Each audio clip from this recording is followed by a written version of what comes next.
You are no longer safe in America. Your government is not protecting you. The police cannot protect you. In short, you're on your own. Something has radically changed in America. Crime is coming out of nowhere and is hitting like a thunderbolt.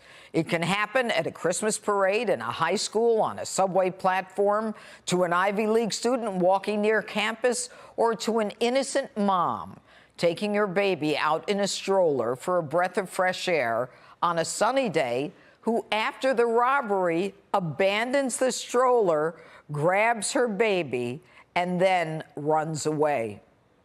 Any of these crimes could have involved you.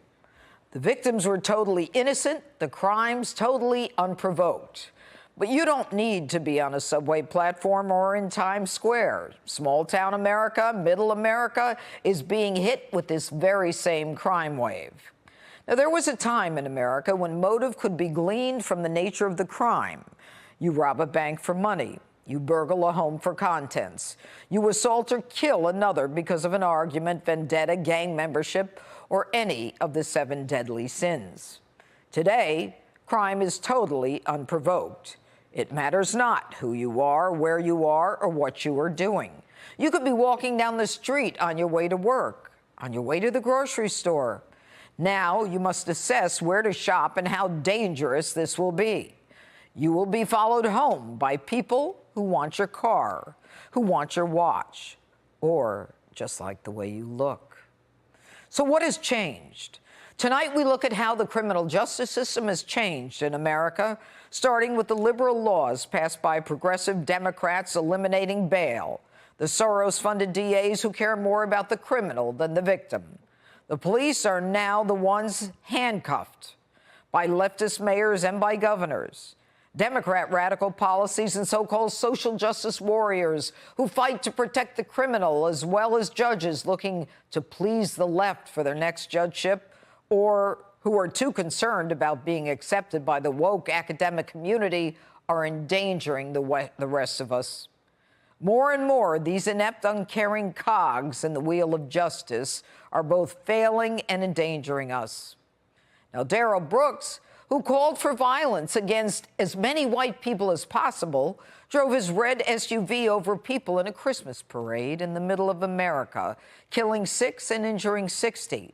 This career criminal was out on $1,000 bail because an inept, lazy assistant district attorney by the name of Michelle Grasso asked for $1,000 bail for a guy who had just jumped bail and a guy with a 50-page rap sheet.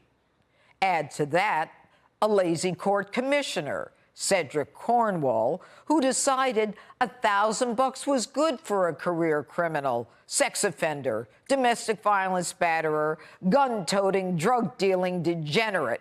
And he allowed Brooks out onto the streets to victimize a whole community.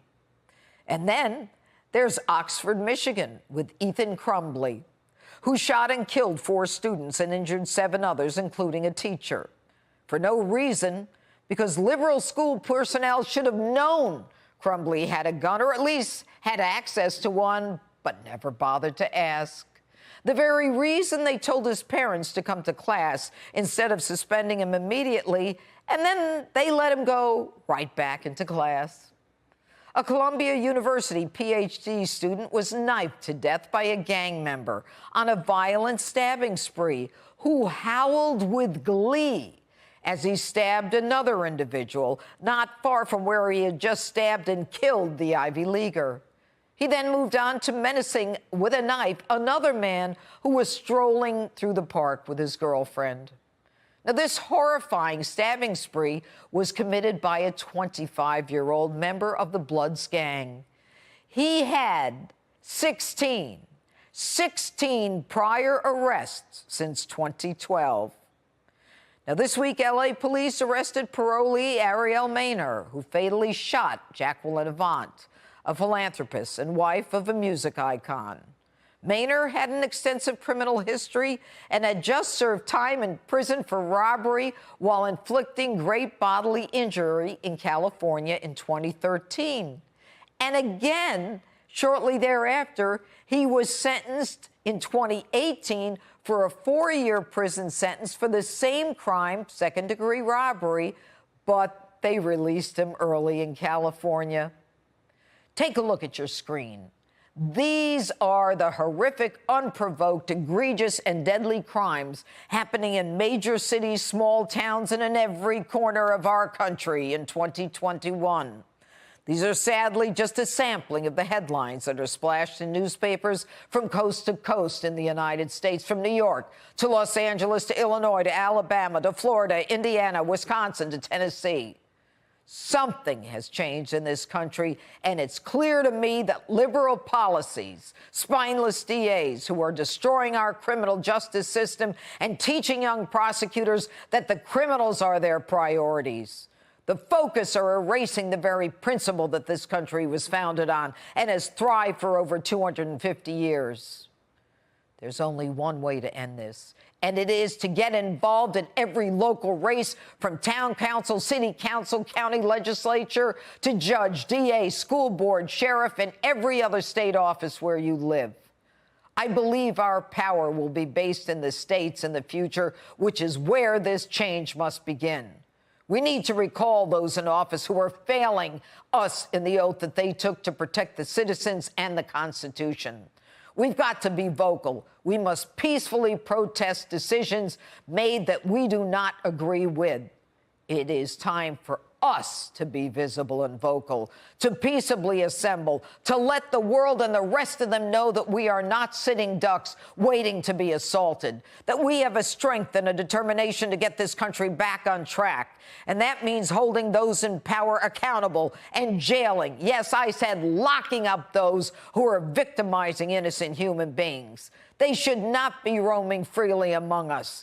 I have no tolerance for them or the so-called social justice warriors who want me to think I'm wrong because I believe in consequences and law and order. You're damn right I do, and I won't stop, and neither should you, until we get America back on track. Olá pessoal, tudo bem? Aqui é o Tradutor. Eu tô passando para te avisar que eu tô numa campanha para conseguir pelo menos mais 9 apoiadores até o final do ano. Esse canal não é monetizado, então totalmente depende de você. Eu preciso muito do seu apoio para manter esse canal atualizado e vivo, né, no ar.